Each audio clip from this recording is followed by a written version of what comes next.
like taking a nap in the chairs, and there's this lady walking around with a microphone, you know, shoving it in people's faces, and she's like, "What are you here today?" And I was like, "I'm here to take on my belt."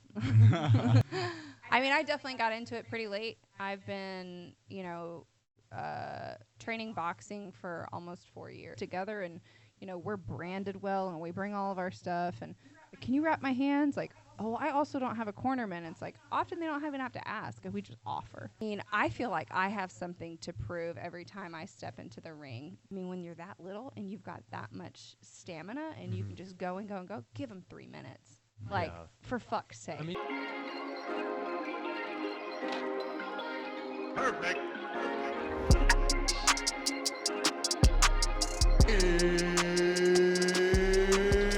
It's time! I like her. She's in the living room, probably.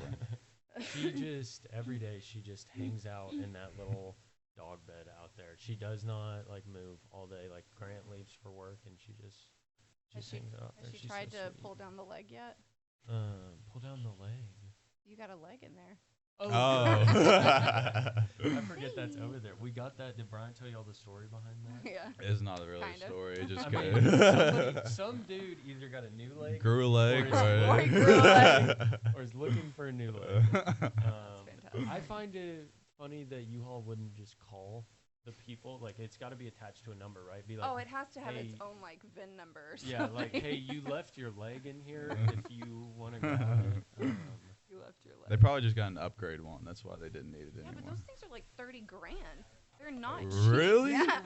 Yeah. Oh my Prosthetics god. are not cheap. Well, they're like custom fit Yeah. to your Oh nub. my gosh. So, I didn't know that. they're like plaster casted.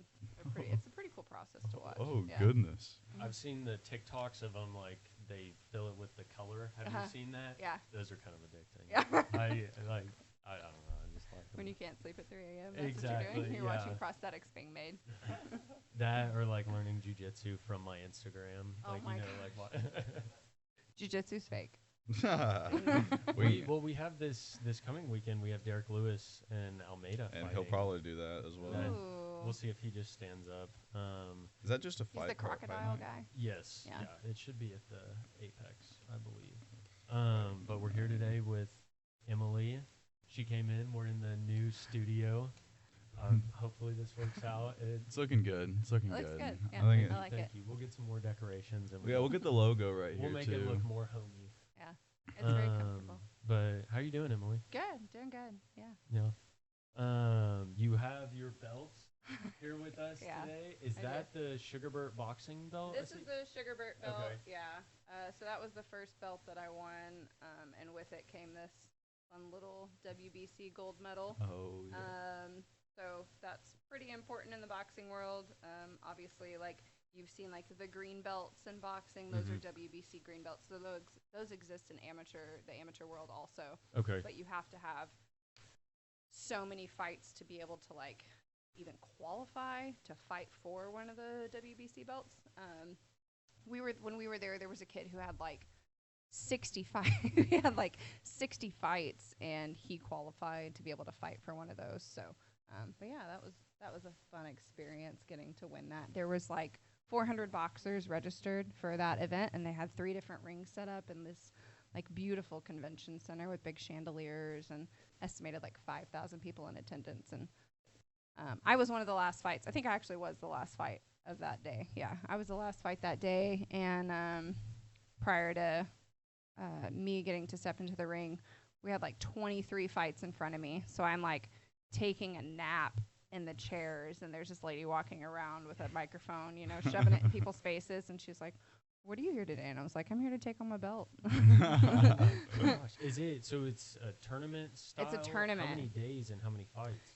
It was 4 days, and so the number of fights you get is based on how many opponents are available in your weight class. For me, there were 3 girls and 1 dropped out. They were trying to actually get a 4th girl to come. That way we could have, 3 days of fighting. But it ended up just being me and 1 other girl. So I only got to fight 1 day. Not terrible. Definitely would have enjoyed fighting multiple days. That's the fun thing about amateur boxing is you can literally fight back to back to back. So you can fight in a tournament 6, 12, 20 days long if you wanted to, and they would just let you do it. Is that like the commissions are just fine with that? Does it have to do with gear? I think it has to do with the fact that you're wearing heavier gloves and you're wearing headgear, so you're a lot more protected in their eyes. But funny thing about that is I was just watching, they have the Olympic qualifiers are going on right now for boxing. Okay. And men's and women's? Men's and women's, Okay. yeah. And USA Boxing just posted 2 days ago that we had a really big win for Team USA. And I was like, oh, that's cool. And I'm looking at the Instagram post, and they show, like, you know, the photo of them, like, in the ring with their hand held up. And then they show a photo of them, like, boxing. And I'm like, why do the men not have headgear? Mm-hmm. So, interesting enough, men don't have to wear headgear in international competitions. Somehow women still have to wear it. I don't know what's up with that, but... Did they recently remove men having to wear headgear? Because I felt like they used to have to wear headgear. So they, like, back in the 80s they did, but in 2013, the head doctor for IABIA, or AIBA, he did research, and he did like 7,000 fights versus 7,000 fights, and the findings from that were that the headgear actually caused more concussions, and it was separated by like 0.2%. Mm-hmm. So it was strange. Yeah, there it is. It was strange to me that that's the case for men, but they didn't run the same test for women. I feel like women always fall a little bit behind on the in sports anyways. You know, we're the last to kind of get to be able to do things, but that's okay. We usually do it better in the end. I find it... It says that wearing headgear leads to more injuries. Mm-hmm. Yeah. Really? How could that be? Like, well, I'm not that I'm a doctor Yeah. or anything. I don't know. I would have to like really read into that and look at the details of that to understand it, because right off the bat I don't understand it. He has a theory, but I don't get it. Because the first place my mind goes there is football, because I Right. used to play football growing So- up, and I got numerous concussions, and it was always like, here, wear this helmet. Like, Mhm. so it makes me kind of think this is the conspiracy theorist in me coming out, but like boxing without headgear gets more publicity, so they're trying to increase the amount of publicity, and then in football, they make money off of selling helmets, and so they're pushing the helmet to sell. Not saying like you don't, because I think protection does Yeah. help, but I mean, according to that study, Apparently that's that the foam interesting. isn't like absorbent enough. Okay, so they're saying the headgear is there can't be a middle ground, like either none or like football level. Yeah. And they're saying in the middle is just, Which is crazy, because if you ever put like boxing headgear on, like it is so restrictive. Like your vision is very restricted. You can't turn your head this way, you can't turn your head that way. I mean, it's like, I imagine similar to wearing a football helmet. Like it's very cumbersome. You can't breathe well with it on. It gets hot really easily. Like the moment you're done fighting, that's the first thing you want off. Leave my gloves on, leave my mouth guard in. I don't care. Get my headgear off. yeah.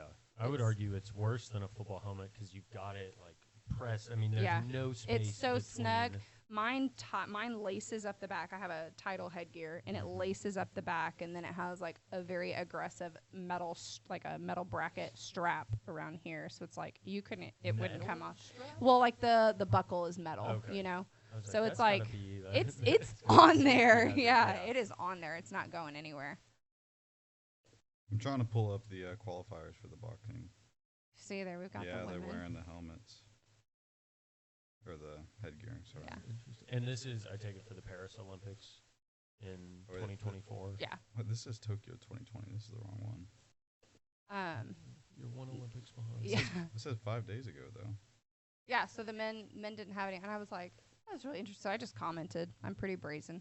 I was like, why don't the men wear headgear? And USA Boxing responded, men do not wear headgear in international responded competition. to Yeah, your... they responded to my No comment. way. Yeah. Interesting. I mean, I'm one of their athletes. They should respond to me, but yeah. But it's like, I was like, wow. We have like, there's similar theories. I feel like they've got to be similar as to why women only get like 2-minute rounds. So in amateur boxing, typically your first fight is like a minute, and then you go up to a minute and a half, then you get 2 minutes. Men get 3 minutes.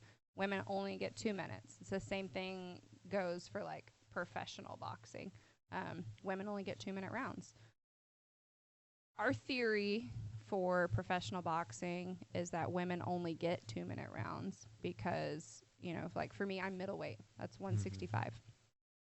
There's only like 60 women in middleweight. In the like Texas In amateur scene? like professional women's boxing. Like the pool is very small. But then you take like men's boxing, there's 1,500 people in that pool.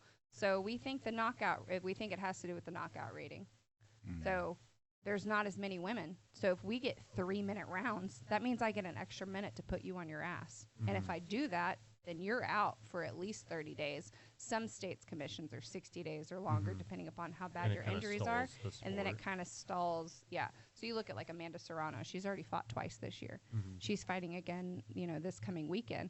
She's fighting for the right for women to have 3-minute rounds. This will be the first time in history that women get 3-minute rounds. And she's not just getting 10 3-minute rounds. She's getting 12 3-minute rounds. She's getting championship rounds. Women don't get that. Clarissa Shields versus Savannah Marshall. Katie Taylor versus Chantel Cameron. They didn't have them. They had 10-minute rounds, or 10 rounds at 2 minutes. So it's like, I think this will be like a pivotal moment in women's boxing history, and, you know, across the board, but specifically in women's boxing, to be able to look and be like, can we really do it? And if we can do it, what does that look like moving forward? Do we get that for, you know, a year, a couple years until the shiny wears off and then we go back to 2-minute rounds, or do they only give it to championship fights? So I would like to see that. I feel like had I had 3-minute rounds in at least these 2 fights, I would have gotten stoppages. That like extra 2 minutes time is so much. 2 minutes, I mean, that's a whole third of the time at that point that you're adding. And so I feel like 2 minutes can be a hard time to gauge what you're going to do. And by the time you get to what you're going to do, instead of having that extra third minute to execute that, you're like, okay, round's over. Let's wait till the next round. It's over so fast. 2 minutes is over so fast. My first fight, they gave me 1.5 minutes. I think it was just because of my age. But they gave me 1.5 minutes, and it was just like, what happened? Like, it's over. Like, your rounds are over so quick. And so getting that 2 minutes, I got 2 minutes for Sugarbert. And I was like, wow, that was nice. Like, do I ever get 3 minutes? And it was like then when I kind of learned like 3 minutes don't exist for women. And I was just like, oh, that kind of sucks. Watching the women boxers, it's really entertaining. I don't know. I really don't know why that they wouldn't give the 3-minute rounds. I think it's a knockout. It's got to be. You've got people like Clarissa Shields and Alicia Baumgardner who have high knockout ratings. And I feel like, I mean, Clarissa Shields is pound for pound the best female boxer that we've seen. She has fought and won championships across multiple weight divisions. She's an Olympian. And she just hasn't met anybody who can stop her. Savannah Marshall was pretty close. That was a really interesting fight to watch. So they fought in the amateurs, and Savannah beat her. And then they fought on the pro circuit, and Clarissa Shields beat her. I would love to see a rematch for that. I think it would be absolutely incredible. At 3 minutes, I don't know that Clarissa Shields would make it through that fight. But then the Katie Taylor and Amanda Serrano fight that happened last year, it was brutal. we just watched it. We just watched you got here, and it made me realize, or my thought was like, I can understand not wanting to go 3 minutes. They did not stop. They don't stop for all 20 minutes. And they're little. They're like 125, 130 pounds. So I feel like. What weight class is that for? I don't know. I don't know any other weight class except my own. When you pull up the female weight class, I'm curious how different they are. But I mean, that's a 30-pound difference for me. So I mean, we know just from watching his fights, like going from like his 154 fight to like the 170 fight, like your mass is obviously so much greater. You don't move as quick, you know? So you've got these little athletes. They're just like little powerhouses. They're like firecrackers. Featherweight? Is it featherweight? Featherweight for Amanda, Yeah. We're gonna need to get bigger TV. And they're so quick, and they're throwing for broke. I feel like I have something to prove every time I step into the ring, that I'm just a very competitive athlete in general. But I mean, when you're that little and you've got that much stamina and you can just go and go and go, give them 3 minutes. Like, for fuck's sake. I mean, they give the I want to MMA, see they some. have 5 minutes, Yeah. same as the men. Yeah. So what's the difference? Why? Come has on, that- USA Boxing. Has that been brought up as like, what's the story there? Like, it's not a problem in mixed martial arts. I don't know. I don't know why, other than our little theory that we've tossed around so many times is the knockout rating. Is the pool is so much smaller, you know? Are they doing anything to like increase the amount of women boxers in their pool? Like, are they trying to? Is this even something you can like go out and be like, hey, let's get more boxers? Well, you see, I feel like in the last couple years, more than ever, you've seen a lot of crossover in combat sports. Like Holly Holm, she started in boxing. She's in the Hall of Fame. She is, to my knowledge, the only one that's ever held a boxing title and a UFC championship title at the same time. I did not know that. And so she's a Hall of Fame boxer, and then she worked her way into the UFC. And that went really well for her. And she's still, I mean, I don't think she's fought very recently, but she's, you know, she still made a name for herself in both areas. And then you have Clarissa Shields. She has done an MMA fight before for PFL. She just signed with PFL. I did see that. And so she's going from boxing now to MMA. And it's like, are they crossing over so they can get more time? Because they're not feeling like they get enough time in the ring, they want more time to beat somebody's ass? Or is it just like, hey, I just want to have another, you know, notch in my belt for this also? But there's tons. Jessica, I don't know her actual last name. Jessie Jess, she goes by Jessie Jess. She's a UFC fighter. She just retired from the UFC, and she's crossing over into Muay Thai and boxing. Under which promotion? Or she? I think she's just kind of, Jessica Clark, yeah. We got to meet her at Triple FL back in May. She was a commentator. Ocho Stevenson did, he's putting out a new promotion, and she was there, and I've followed her for a long time. She doesn't have like a perfect record, but she just has a lot of heart.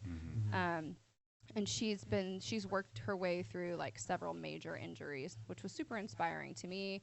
I've been an athlete my whole life, and when I was in high school, I was a cheerleader, and I got pretty severely injured. And my doctors were like, "You're never going to be an athlete again." I was like, "Oh, well, there goes all of my hopes and dreams," because I wanted to be a professional athlete from a young age. Yeah. And, you know, fast forward 15 years, and I ended up finding boxing. So seeing somebody at her level work through these injuries and then come out, like, even stronger and better. But she just had her Muay Thai debut, and she won. She won by a leg kick TKO. So that was pretty fun. I like to see the crossover. It's more interesting to me to see it for, like, the female athletes, I feel like. We know that men can kind of go in there and, you know, y'all have got natural strength that we don't have. Yeah. It's a lot harder on women to do, you know, the weight cuts and the transitions in general. So to see somebody, an elite athlete at this level, go in there and do it kind of flawlessly is just really kind of fun. You mentioned Clarissa Shields going to the PFL. That's going to be the super fight division, correct, with Francis. And we haven't seen them. We don't know if anything's going to come to fruition yet on that. We're hoping. Yeah. But they haven't actually created any fight, which I want something to come of that. I know they mentioned that the winner of the PFL heavyweight, like, end-of-year tournament would fight Francis. Has Clarissa Shields called anybody out about who she wants to fight in mixed martial arts? So there was a little back and forth. They were at a recent boxing match. Savannah Marshall and Clarissa Shields were there at the same time, and they were talking to one of the guys, and he was like, "So is there any chance of y'all, like, you know, doing a PFL deal?" I don't know if Savannah's signed to PFL, but she kind of hinted that she might go that direction. And she hasn't fought MMA yet? She hasn't fought MMA that I know of. Like, she's just a boxer. Okay. But they have kind of like a little rivalry going on because Savannah beat her in the amateurs and Clarissa beat her at the professional level. So it would be fantastic to see them go in on a PFL match. Yeah. And how old are either of them? I think they're both in their 30s. Okay. Yeah. I think. I would assume. Are there as many? Because I know in boxing, there's always quite a few like really young stars in the male side of boxing that are like 18, 19, with quite a few fights under their belt. Are there any like young prospects in female boxing, or are they all kind of around that like 30s range? And like, if that's the case, could women's boxing decline in popularity if we don't see a new wave of she's 28. I made her female older. fighters? Sorry. I don't think so. I think from what I've seen in my time in the amateurs, man, they've got boxers that are like 6, 7, 8, 9 years old who have like 20, 30 fights, and it's like, okay, Who are they fighting? these are girls who like they want to make this a career. Like At 6, 7, 8 years, how Yeah. do you even determine So there's a gym close to us, and there's a family of boxers. It's the Cantu family, and they have a set of twins, and then they have a little girl. And the 3 kids fight, and they're kids. They're like under 12, I think. Like all 3 of them are under 12, and they've all got like championship belts, and they're going to like national qualifiers and Golden Gloves, and they're just breaking necks. Wow. Oh my God. And so they're like, you see so much of that here in Texas. Okay. And it's just like these families just get into it, and they pour everything, their heart and their soul into it. And a lot of the families like own gyms, Yeah. So I don't think so. I don't think women's boxing has a chance of dying down at all. I think if anything, with the big things that have happened over the last 2 years, it's gonna blow up. I hope it does. So last year, Katie Taylor and Amanda Serrano were the first female match to ever headline a boxing show, and they did it at Madison Square Garden. If anything, that's like a, hey, look at us, like watch where we are. Like it's time to pay attention. And I think it's probably one of the highest paid out boxing matches for women that's ever happened. So I don't think it's declining. I think the people that you're seeing right now who are big names in boxing, most of them also have very heavy amateur careers. A handful of them are Olympians. Like they're Olympic athletes. So I think pro was probably always a goal for them, and they just did their due diligence and their hard work, and they got there. And some of them did it over the course of 10, 15 years. Katie Taylor's been boxing for, pretty much her entire life. And she pretty much paved the way for women in Ireland to be able to box because it wasn't a thing. Like boxing for like men's boxing in Ireland has been huge for a long time. probably So over 100 years. Was there a specific reason? It just was frowned upon. But she's That's one of the older ones in the game. She's 37. 37. Yeah. That gives me hope. I definitely got into it pretty late. I've been, training boxing for almost 4 years. It'll be 4 years this next year. Never had the intention to do it like at this level. Never had the intention to compete for it. I found myself in a really dark place in life, and needed an escape because I just didn't want to wake up anymore, and I was like, I'm kind of tired of life. And at the time, a friend of mine, her and her husband, owned an MMA gym, and he's a former UFC fighter. And so they were like, just come in, just do a couple classes or hit a bag, get it out, see if you like it. And we know that exercise makes endorphins, and endorphins make you happy. So that was kind of like a no-brainer. I was always happier when I was exercising and being able to do something on, something athletic. But becoming a mom for so many women, just you kind of push everything else out. And for me, I had to be everything for her because unfortunately my partner at the time, her dad was just not a dad. He wasn't a parent. And so I had to be 100% for her all the time. So anything that I would have previously been selfish about for my me time went out the window. And it was just all about my daughter. So I didn't make time for myself to go to the gym. I didn't make time for myself to hang out with friends. I didn't have any hobbies. I didn't do anything. So here I found myself in this deep, dark hole.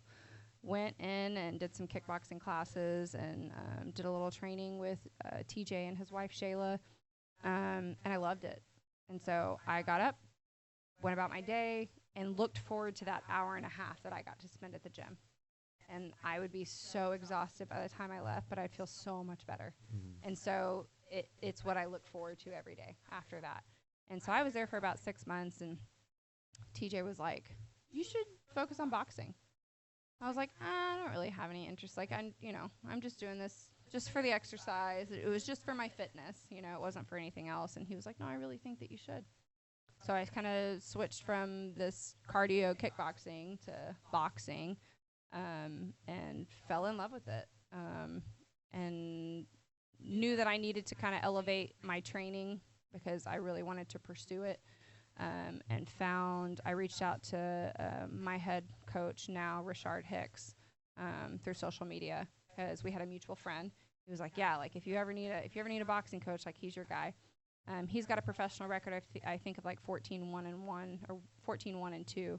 And I reached out to him and I was like, hey, here are my goals. Here's what I'd like to do. I've been training for a couple of years, but I need somebody to take me seriously. And he was like, all right, come in. He was like super nonchalant about it. Like if you ever get to meet Shad, like he's a real cool cat. He's very, very chill, doesn't say a lot. But when he does say something, like it has some weight to it. So I went in and did a mitt session with him, and he was like, all right, we can do this. I was like, okay, like one mitt session and you're ready for this. So I ended up training with him pretty much every single day. And then he had to go out of town for something, and I couldn't get in to see him. And I was sitting at home, and my anxiety was setting in. I was like, I have to get to a gym. Like, I have to do something today. And it was a Saturday, and I'm looking up boxing gyms. And there's no boxing gyms in the area, really, that are open. And so I kind of expand my search. And I'm like an hour from Austin. But at this point, I'm like, fuck it. I'll make the drive. Like my heart's pounding out of my chest. I don't feel good. I need to move. And so I found Black Sheep Boxing down in Austin. And I called the phone. Nobody answered. And I get a text message from the owner. And I was like, hey, like I'm trying to get down there. If you have a coach that can do some one-on-one work, like I'd love to get some mitt work in. I mean, sure, hitting a bag is great, but mitt work for me, I can really like zone out and kind of put my head where it needs to be and clear my head and get in that right headspace. So he linked me up with one of his coaches, and I went down there and did like an hour session. And I was like, oh, this place is awesome. They produce, fighters on pretty much any level, and they have a lot of pros that come through and train with them, and they just have such a grand pool of people to work with that it was really nice to see that community again. I kind of missed that when I left the MMA gym. I've said it a million times, there's no community like the fight community. Like it's just, if you ever find a fight gym and you consistently train there, it's like a family, and moving on from that to just working with like a single coach, and like I'm showing up to train and there's nobody else in the gym, and it's just like, all right, you get a training session in, you're good, you go back to work, and like that's it. So finding the community at Black Sheep was, I think, pivotal for me in what happened next. So I did some sessions down there, and I ended up picking up a sponsor. He was like, hey, I want to sponsor you. I was like, I'm nobody. like I haven't even had a fight yet. And he was like, yeah, but what's your goal? I was like, I want to go pro. He was like, okay, let's do it. And so he was super generous in kind of launching my amateur career. It's incredibly expensive. Training for me monthly can look like, if I'm in a camp, anything from like $1,200 to $3,500. Wow. That's a month. That's a lot. Wow. If I'm making the drive to Austin. And so I was working one-on-one with one of their coaches named Cade. He is like a combat sports wizard. Like, he can quote a fight down to the minute and the second of who it was and what combination they were throwing. And he's really good at working with people, like, on their strengths and their weaknesses. So I would drive down to Black Sheep 2 to 3 times a week, which is an hour for me. So I'd drive an hour there, spend an hour and a half with him, and then drive an hour back, get my work in, go pick up my little girl from school, go about my day, and then go see my coach, Shad, for more work. So this time last year, I was training 2 to 3 times a day. And it just really pushed me and pushed me and pushed me, and then we found a fight. And so my first fight was down in Beeville, which is like 6 hours from where I live. Basically, you're like basically at the border. And it was outside. It was incredibly hot that day. And I lost that fight by decision. And that was kind of tough. I'm super competitive, so I was really like hard on myself at first, but you're going to rounds? three rounds. Yeah. I don't think anything greater than that exists in amateur boxing that I know of. Yeah, I think you only get 3 rounds. So I lost that fight, took it pretty hard. And then I was like, all right, well, we got to do this again soon. You know, the next fight that we found was the Sugarbird tournament. I was like, it's a tournament, so I can get in multiple fights. So this will be great for me. That was only like a month apart. So I just kind of stayed in camp. I was really focused and driven and wanted to kind of prove to myself that I could actually do this. In my head, I was like, all right, if I lose this one, I'm done. Like, I'm not going to do this again. But we got down there, found out that there was only one person for me to fight. I was like, all right, this will be fun. Because I'm older, a lot of the girls that I'm fighting are a lot younger than I am. So my opponent for that fight, she was like 19. And what my team wanted to see from me was progression. You know, each round, they wanted to see me progress a little bit more. And I felt like we did that for the first fight. It just wasn't enough in the eyes of the judges. Judges with anything, we see it in UFC all the time. You know, one judge will see it, you know, one way, and then 2 others will see it the other way. And it's just kind of like, how? We didn't see it that way, you know? So they all thought that she won except for one person, and then it's like, well, you know, maybe if you would have been at the other angle, you would have seen that I won that fight too. So I just kind of brushed it off. But for Sugarbird, I got a unanimous decision, and went on from that to in amateur boxing in December. There's not a lot that goes on because that's when nationals is. So unless you're going to do a national qualifier, which you can't do unless you're open. To be open, it used to be that you had to have 10 fights. Now you can kind of go open anytime you want as long as you're comfortable with it. I didn't want to go open because I didn't want to have to fight somebody with like 40 fights. And they try to match you up as evenly as possible, but it doesn't always happen that way once you're open. Because if I sign up for a tournament or I sign up for a match and there's only one other 165er, she's got 40 fights, that's who I'm fighting. So I would like to get quite a few more fights under my belt before I go open and kind of see how that plays out for me. So we took November and December off. And then I found out about this tournament that was happening in Dallas. It was an all-female tournament. I was like, I definitely want in on that. You have the chance to fight the best of the best in Texas. And, you know, if you want to be the best, you got to fight the best. You're not going to get anywhere padding your record or fighting scrubs. So signed up for that, got matched for it. The girl that I fought had 10 fights. And I was like, all right, well, this will be interesting. Like, you know, I'll get to see if some of the things that we've been working on have paid off. And I put 2 8-counts on her. And I thought the ref was going to stop it at some point. And, you know, she was an incredible opponent. You know, shook my hand afterwards, actually got to, like, hug her and thank her for stepping into the ring for me. Yeah. The first 2 people I didn't get to do that with, they kind of, like, ran off afterwards. I was like, oh. And she was like, you know, that was the best fight I've ever had. She was like, I think I'm done with boxing now. I was like, oh, okay. But so winning that was exciting for me. And then I had one other fight after that, and I lost by unanimous decision. And that was kind of tough. It's tough coming off of a win, coming off of 2 wins to then lose. But that was probably the most evenly matched opponent that I've had. I'm 5'9", so I'm tall for a woman. A lot of opponents in my weight class are 5'3", 5'4", 5'5", so I've got a substantial reach on them. So I'm kind of able to keep them where I want to keep them. And my last opponent, I couldn't do that because she was my height. And I just kind of got in my head and psyched myself out. She's somebody that I had sparred before, and so it was like it was familiar, and I lost. That was tough. I know you're still recovering from the rib injury. I didn't bring it up this time. No, I'm all recovered from that. So got my rib broken in sparring in July. Bad defense on my part.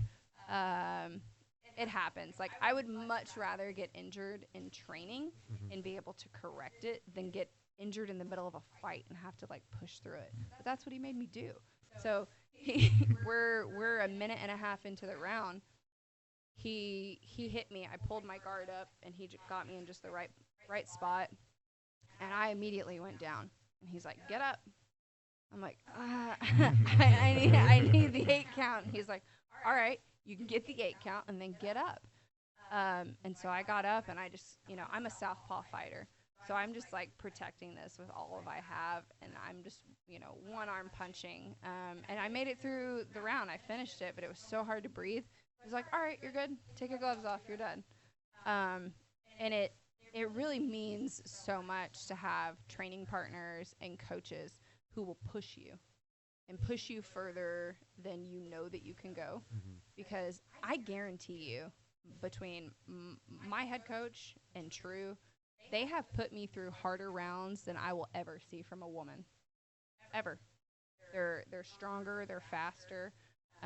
They've got so much more time in this game than I do. They've got so many little tricks that they know, so many great things to learn from and apply to my fights, that it's like, if I can make it through that, if I get my rib broken in a real fight, I know I'm going to be okay. But yeah, it sucked. Like, I definitely don't recommend a rib break Do you ever. have plans on when your next fight will be?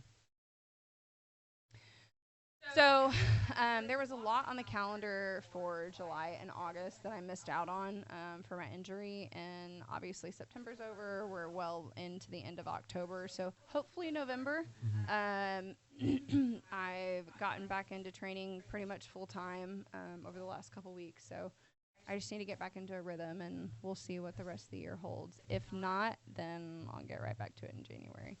I'm not so much as, like, this year I had really high ambitions. I wanted to get like 10 fights this year.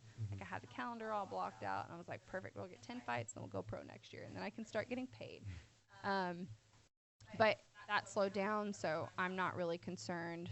I'm not really putting a timeline on it now like I was. Like, I'd love to turn pro. Obviously, I'd love to turn pro sooner than later. But if I have to wait another year or so to get enough fights under my belt until we're comfortable with it, and I say we as a whole, like, it can't just be me. And it's not going to be me that goes, all right, I'm ready. It's going to be my coaching team. My team's going to be like, all right, you're ready to do this. Because they were the ones who were like, all right, you're ready to fight. So I lean into them heavily. I have a great support system. I have a great coaching team. I have a supportive boyfriend. My parents are super supportive. My daughter thinks I'm a badass. She's like, she goes to a private Christian school, and her first day of school this year was it's always on a chapel day, which is on a Wednesday. So they have whole school chapel. So there's like, I don't know, right under 400 kids that fit in the auditorium, and they have chapel, and they have prayer, and they have prayer requests. And I pick her up from school. She's like, "Mom, we prayed for you today." And I'm like, "Why?" And she was like, "Well, for your fight that you have coming up." And I was like, "Alex, you can't be telling people at your school that I fight." So she was at like a little camp over the weekend or something, and I go to pick her up, and there's a coach there with like a list of the kids and the parents' name, and he looked at me and he goes, "You're the mom that fights, aren't you?" And I'm like, yeah, that's my kid. So it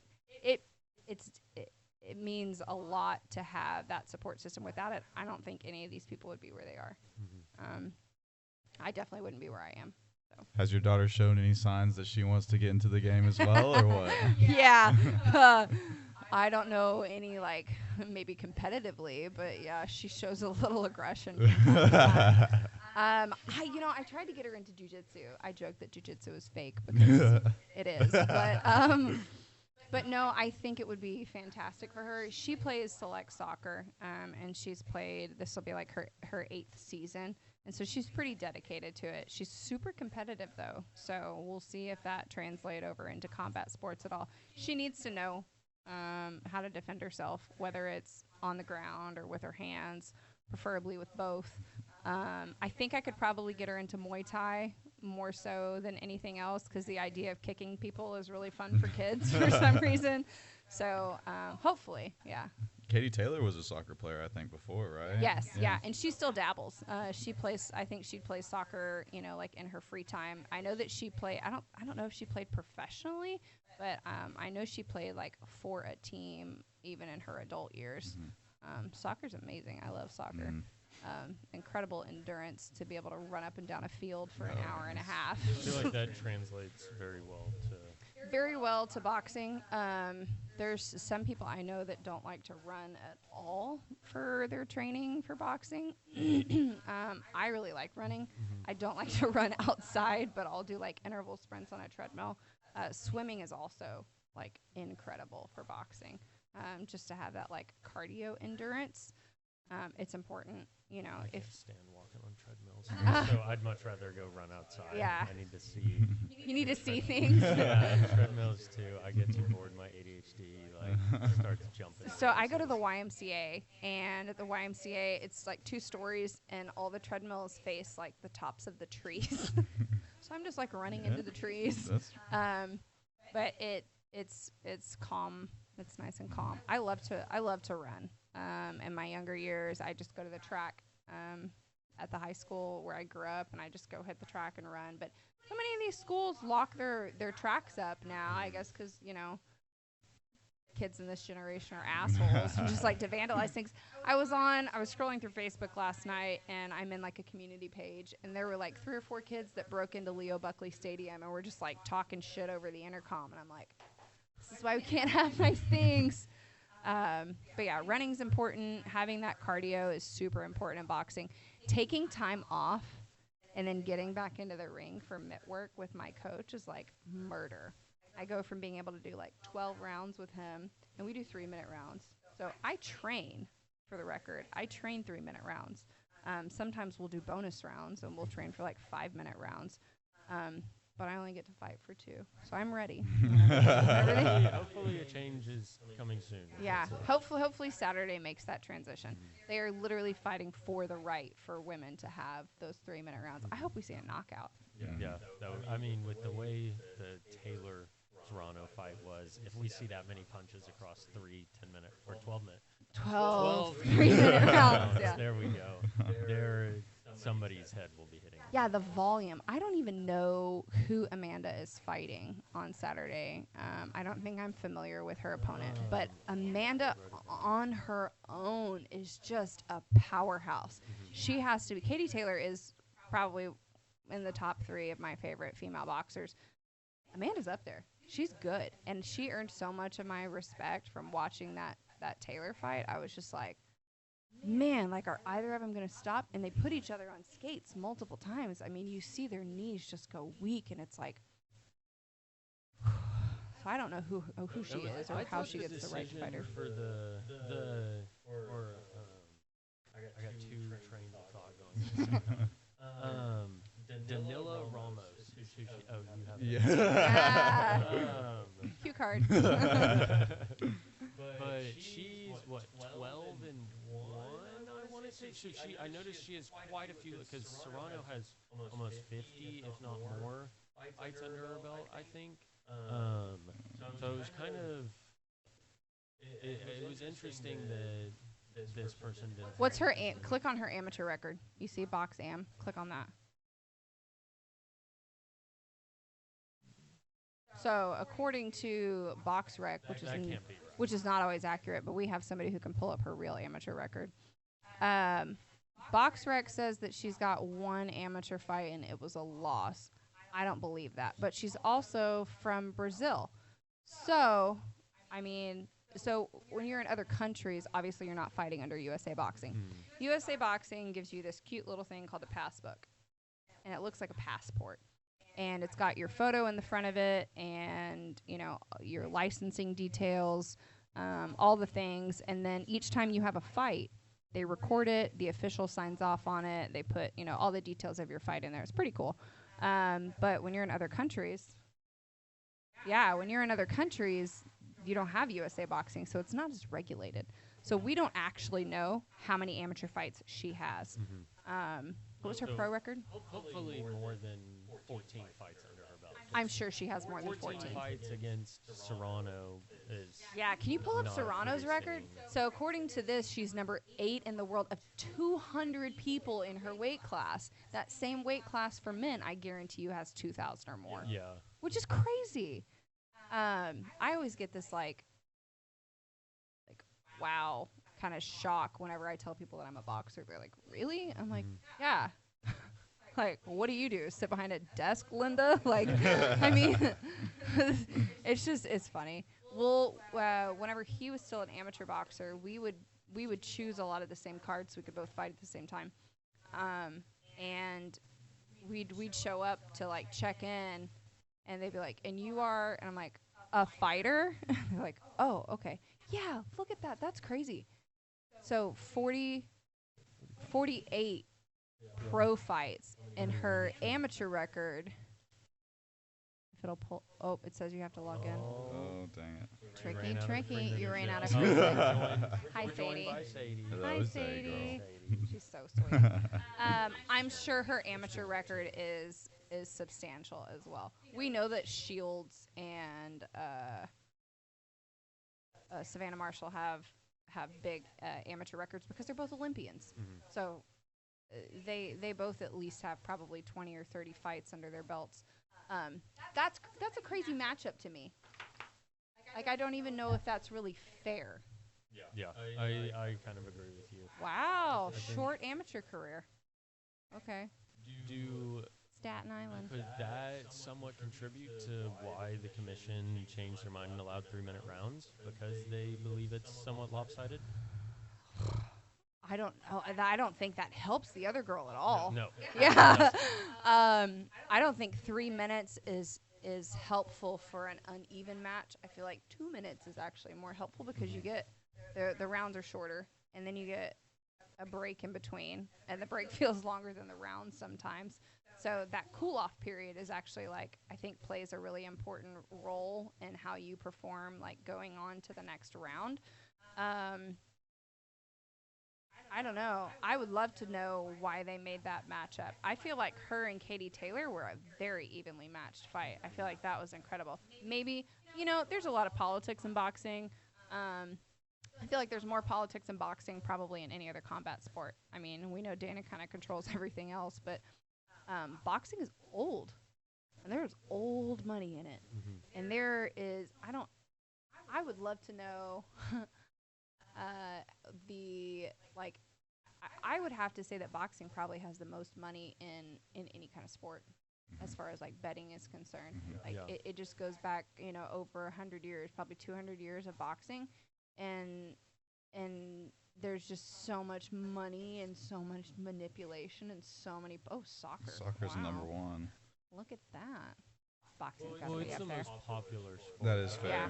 I would guess. I would argue that the investors, especially now with the Saudis getting more involved in the combat sports world, I would guess investors. Yeah, Fury got people that at the Saudi top. belt. Yeah, there's a ridiculous amount of income, Yeah. whether reported or not reported. So I know that politics play a big role. So you've got, like, in boxing, you've got A-side and B-side fighters.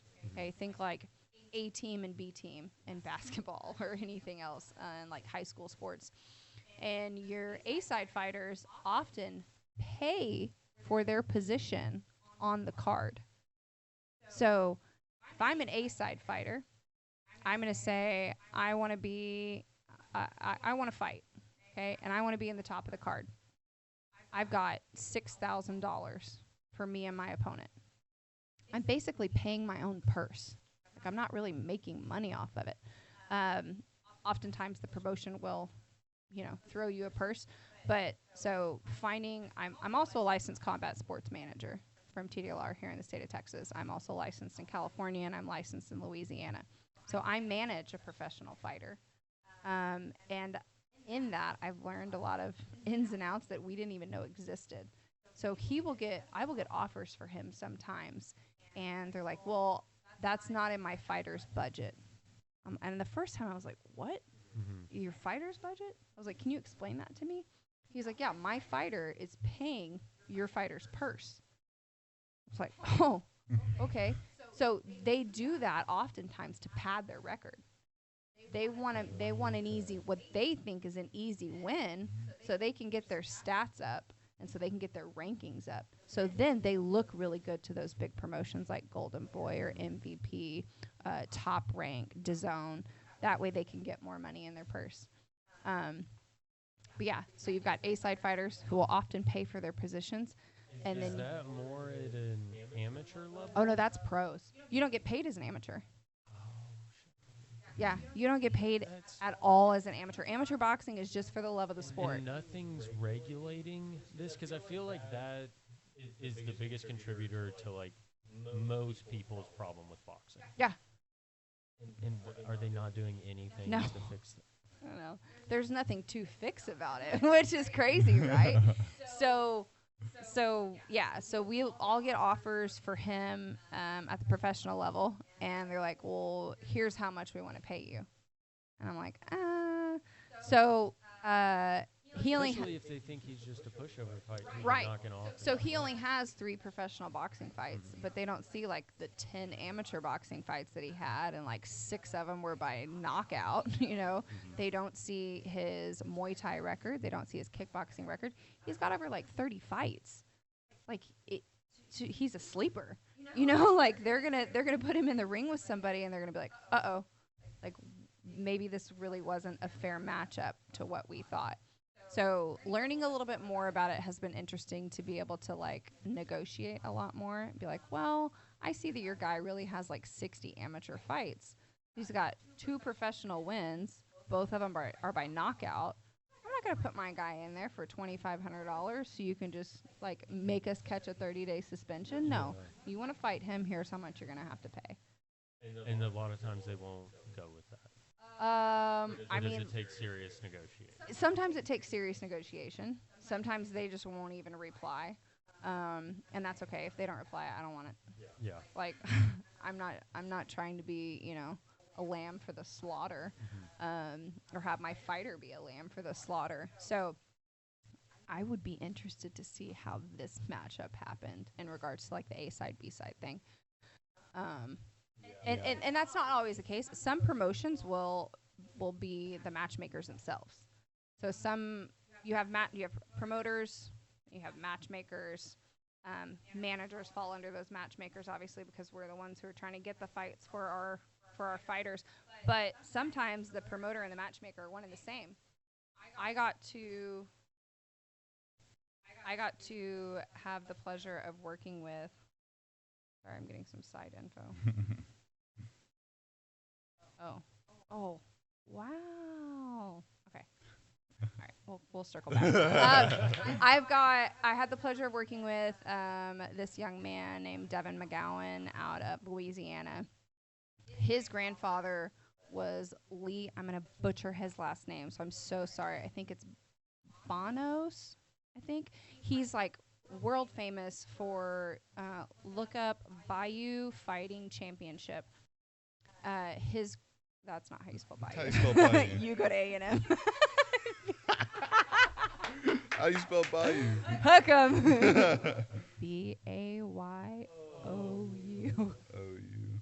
Bayou. Bayou Fighting. Fighting. F-I-G. Bayou's the hardest word to spell. Come on now. No, go Tigers.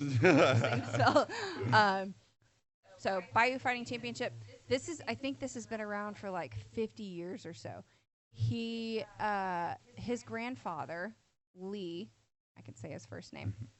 He matched up like boxing matches for Butterbean.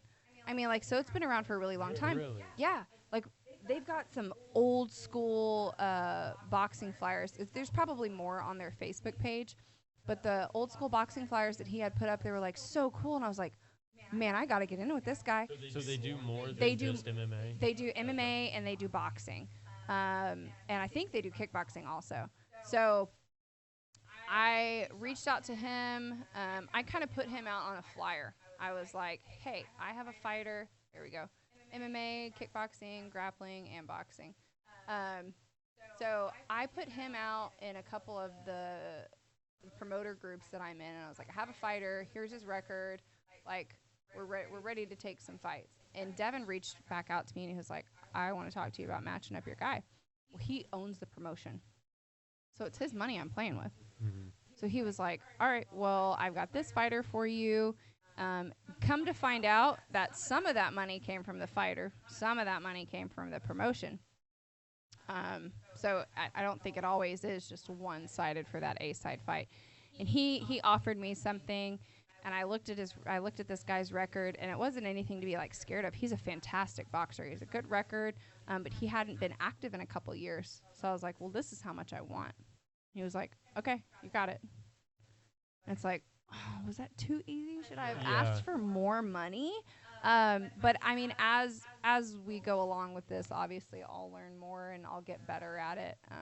Eventually, we'd love to have like a management company and have, you know, multiple fighters and do all the things for them. Everything from photography to branding to managing, promoting, lots of things down the line. So Yeah, that's. I don't know how that really translates to like me as an amateur fighter. I think it just makes me more aware of like my future goals, if anything. I know that an amateur record doesn't hold a lot of weight in once you're professional. Like, they obviously care if you have amateur fights. Those first couple fights really, you know, they will ask, well, what's your amateur record? Or they'll be more inclined to offer you a better match or more money if they know that I have, like, if I've got 20 wins in the amateur fights, well, they're going to try to find me a better match. That way they have a good show. It's entertainment. Mm-hmm. They want a good show. They don't want to just see people, you know, knocked out in the first 30 seconds and, okay, well, we're on to the next. That makes your show shorter. That makes a lot of your sales, you know, less. Your alcohol sales are down. Everything else is down. Your streaming is going to go down. People are going to lose interest.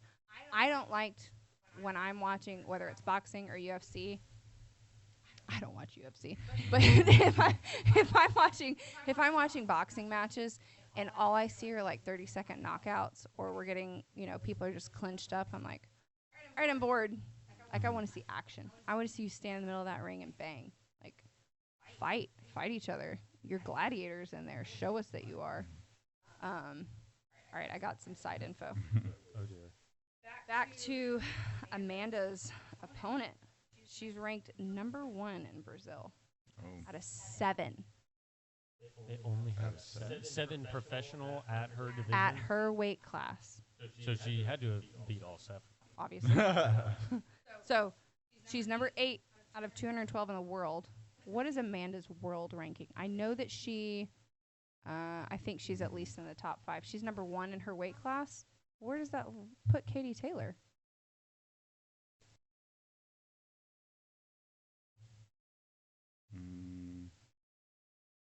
Okay, so she's number 1 in featherweight. 1 out of 212. She's fighting number 8 of 212. Where is Katie Taylor?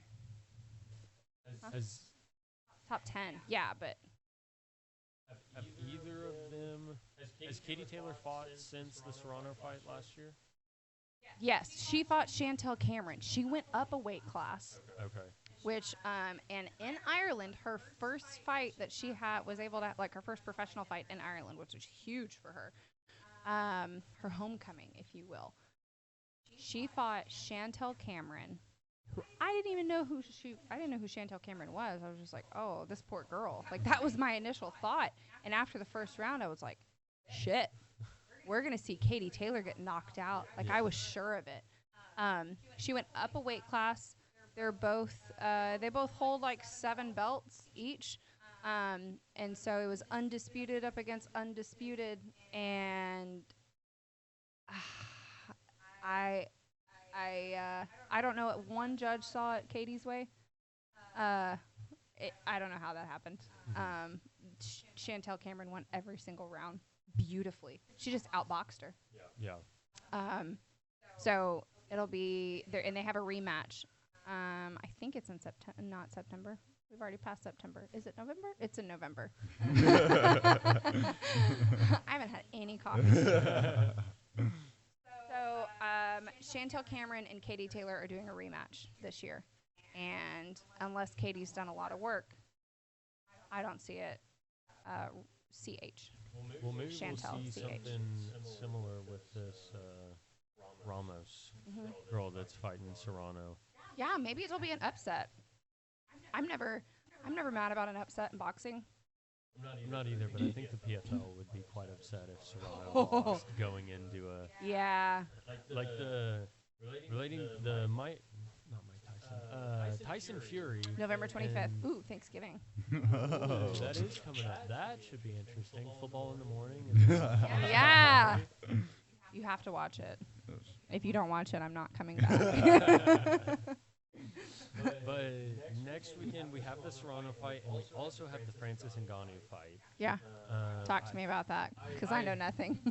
Well, I think that fight, like relating to if Serrano loses, I feel like that loses. She's not going to lose the contract with the PFL, but any traction they have with that. I feel like that could fall off, but I feel like whether Francis Ngannou loses to What? Tyson Fury or not. Oh gosh, that's gonna be great. That's not the same. Oh, it's not the same card. It's in Saudi. Oh, I thought that said they're putting the WBC belt up for grab. Is what I thought that first sentence said. Oh, that would be ridiculous. That would be absolute. Can you imagine Francis Ngannou, our new WBC? Tyson Fury thinks he is a gift to boxing. And I'm not saying he's not, but I'm saying he's a wall. Like, find somebody who can. I mean, we're going to see it with Ngannou. Who would beat Tyson Fury? Francis Ngannou. Aren't they like similarly matched in height and weight? Look at that. That's ridiculous. Still a couple, I want to say 3. I think Tyson Fury's like 6'9". He's like a busted can of biscuits in the middle. Francis 6'5", 6'6", somewhere in there. But Tyson Fury doesn't look like he 6'9". boxing. No, but he is quick. He's got some moves. So there's 3 Fury babies. I did not know that. There's Tyson Fury, Tommy Fury, who we all know, and then there's a younger brother. I don't know his name, but I only know he exists because in the promotion leading up to Tommy's last fight, Tommy posted a photo of running with him and then tagged his brother, and I was like, "There's another Fury." Maybe he'll fight Jake Paul next. Oh, there's lots of them. They're Oh, everywhere. there's so many of them. So Roman is another boxer, and I guess we're gonna see him coming up. Yeah. So Tyson's got 4 inches on Ngannou. Yeah, Ngannou's 6'4", or 5 inches. 5 Yeah, inches on him. That makes a difference. He's got quite a bit on him. I mean, he makes John Jones look tiny. He's also 6'4". Deontay Wilder. Did Tyson Fury fight Deontay Wilder? Yes. That happened. Yeah. I think twice, right? Or was it Yeah. The second time was it Deontay Wilder? The disgust on your face. Almost ended Tyson Fury's career. That would have been Tyson Fury great. just woke Yeah, back he up got like knocked a down on like the zombie. 8 count and got up really quick, or something like that. I gotta go back and watch that. When did that happen? Let me see. Before I was boxing, probably. But I think this weekend coming up is a big weekend for women's boxing, but also just boxing. Boxing in and the general. future of Yeah. combat sports as a whole. I hope they don't happen at the same time. That'll be difficult to watch. Was that 1 or 2? Close that door, too. Was that 1 or 2 that he did that little 8 count? I believe it was. Well, 1 happened in December 1st of 2018, Oh yeah, I was definitely not watching boxing at that point. and then 2. Because 4 years would be what, 2019, so right before COVID. Yeah. Or a year Oh, before and then COVID? 2020. Yeah, So February yeah, 2020. Yeah. I actually watched quite a bit of UFC before I got into boxing, and then I was like, why am I watching? Were you at all into, like, when you say that, were you watching UFC before you went to that first kickboxing class? Yeah. Okay. Yeah. Why, were you just watching it then because you're like, oh, this looks interesting? It was entertaining. I mean, like it was fun to watch. But it was never like I'm a big Diaz fan, both of them. I love the Diaz brothers. They're fucking awesome. So anytime they had a fight, I would definitely tune into that. I watched boxing, like if Lomachenko had a fight, that would get my attention. He's probably one of my favorite boxers. I think he got robbed. What was he fought? Oh, Haney he last? he got absolutely got robbed. It was so disgusting. And then Haney's fighting. I don't know who Haney's fighting. The sick thing for me was how Haney's dad was like Lomachenko doesn't deserve a rematch. I just want to be like, I give me wouldn't that guy. think of the like The dad to disrespect son is ridiculous. manager boxer combat. 'Cause I don't feel like it. I don't like the premise of it. Obviously, I haven't So much experienced nepotism. it, but I don't like it. Like, I mean, it happens so much in boxing, and I see it even more in the amateur world because, like I was saying before, you've got these gym owners that have like 20 kids, and all of their kids are boxers. So I think it happens across the board. You know, parents own different businesses, and their kids kind of get roped into it. You know, my mom owns a pottery business, and although I didn't end up doing pottery, I'm still an artist. So, like, I think you just kind of, you know, you can get sucked into that family business real well. But this is, I don't like to see it in professional boxing. I feel like you be a cornerman or sit on the, you know, sit on the ring side and cheer for me and watch me. But I could never have my dad as I'm such a daddy's girl, but I could not have my dad as my manager. And I know he's going to watch this and be like, oh, okay. But I love you, Dad, but not as my manager. You need to be able to focus, and you need to be able to, and maybe for some of these people that's what it is, but I couldn't do it. Did you see that? no, I didn't. It didn't even look like he. It looked like he threw him. It's like the ghost punch that Ryan Garcia throws, and somehow his opponents just fall to the ground. I'm like, what? He looks mad. Ryan Garcia is fighting again. I want to say December 2nd. He's in coming San out of Antonio retirement. at the Alamo Dome. That would be fun to watch. I've thought about going to get tickets. They haven't released the prices on those yet, but depending on the price tag. Yeah. I really wanted to see, I'm not a fan of Jake Paul, but I wanted to see him fight Diaz. And I looked at tickets, and they were ridiculous. Like, even for, like, nosebleed sections at the American Airlines Center, they wanted you to pay, like, $500. I was like, nope. Everything, I feel like, entertainment-wise is getting more, like, not only combat sports, but, like, I think the last Taylor Swift tour tickets were, like, $1,000 or something. More than that. So I have a friend who took her daughter twice, and they paid, like, over $5,000. And I'm like, you're insane. Twice. I mean, as somebody who has been to the same, like, I've seen the same artist a dozen or more times, it's different every time. Like, their crowd interactions, their vibe for the night, like, it's different every time. So it's never, like, you never get the same show twice. I know that they aim for that, so, like, people get the experience, but it's never the same. I have seen people do, like, birth announcements or get engaged and pulled up on stage, or, you know, like, when they're, I've seen the same person perform, like, in Texas versus LA, and when they're in Texas, they sing, like, you know, Stars at Night or Big and Bright, and they really, like, get that crowd involvement and stuff. I want to see that happen in fighting. Like, we need to have some more crowd interaction with our fans. That would be really fun. That would be. I'm going to take a shirt cannon to hit his next fight and just, like, blast yeah. out. Why don't they do that at, like, NBA games and literally every single other sport? They need halftime shows for fighting. That could be interesting. In armor. Armored combat halftime shows. Like, all right, guys, Are you fight's listening, over. MVP Promotions? Yeah, that would be so cool. So you mentioned you are licensed in California, Louisiana, And Texas, yep.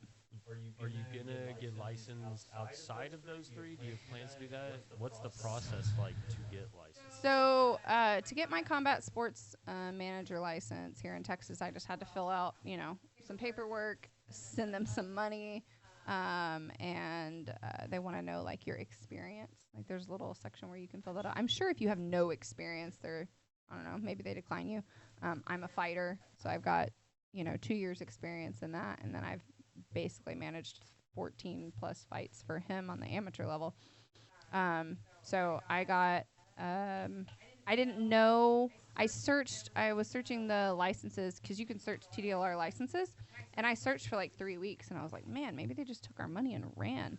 And then I got a cute little license in the mail. It says Emily Renee Dunn, licensed combat sports manager, and I was like, That's badass. Right on. Yeah, so now I can like whip that out.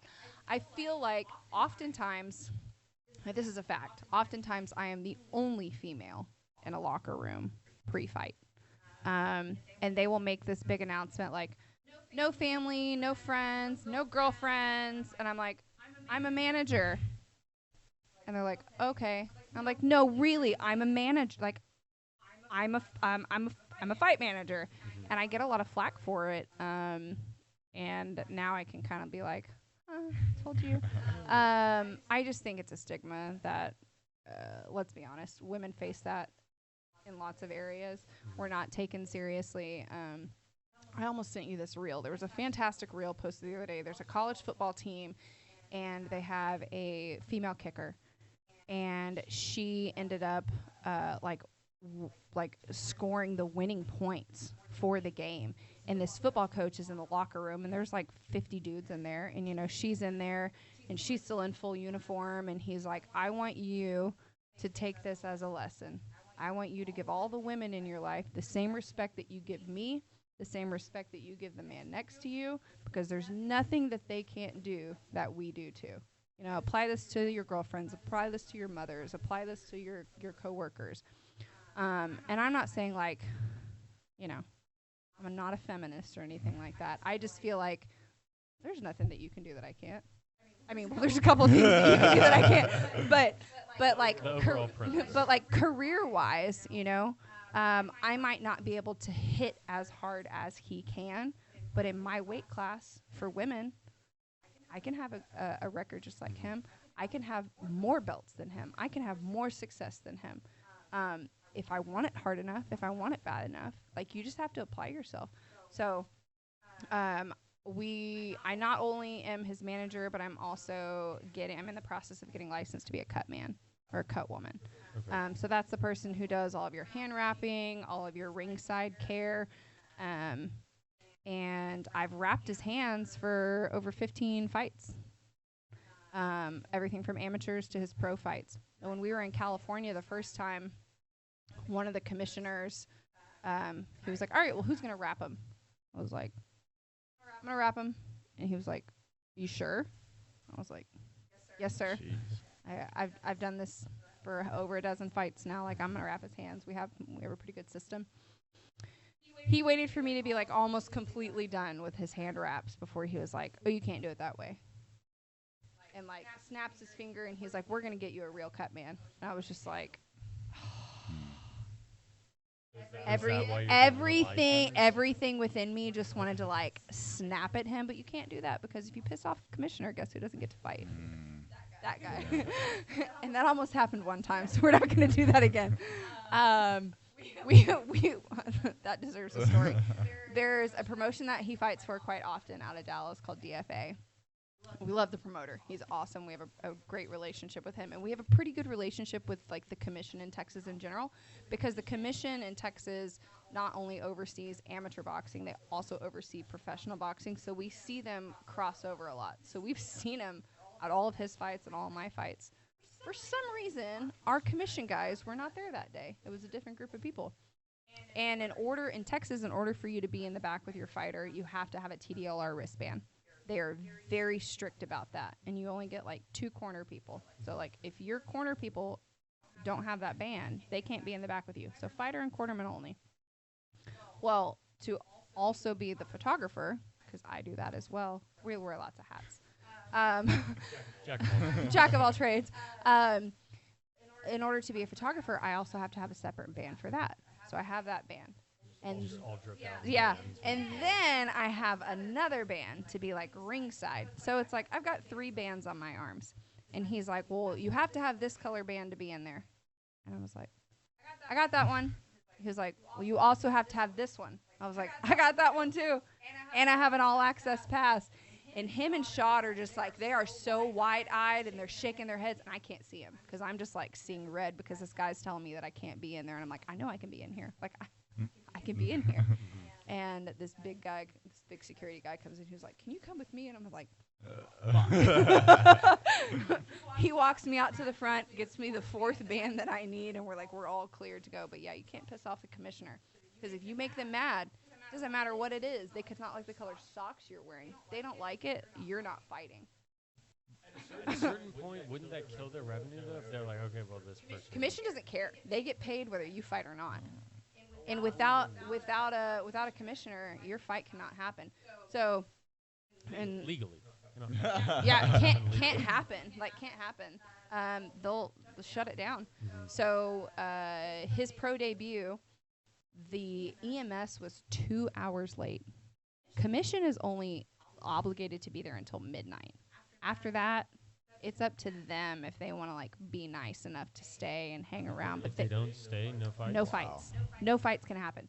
So his pro debut was supposed to be 5-minute rounds. 5-minute rounds?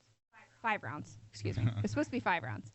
And we didn't find out until the second round that he was only getting 3 rounds.